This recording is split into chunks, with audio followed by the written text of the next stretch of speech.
Hello everyone, today I'm going to show you how to make garam masala. Ingredients and instructions.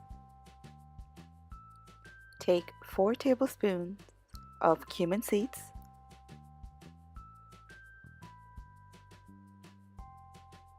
take 8 black cardamoms, take the seeds out and add that.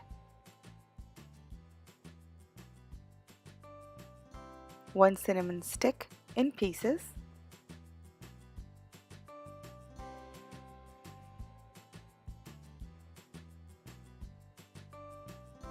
1 tablespoon of cloves,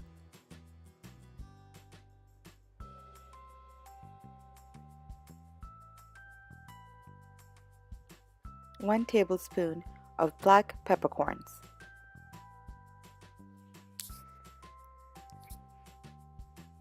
In a grinder, add all the ingredients and go ahead and grind them into powder. Don't forget to subscribe to my channel, comment, give it a thumbs up, and share.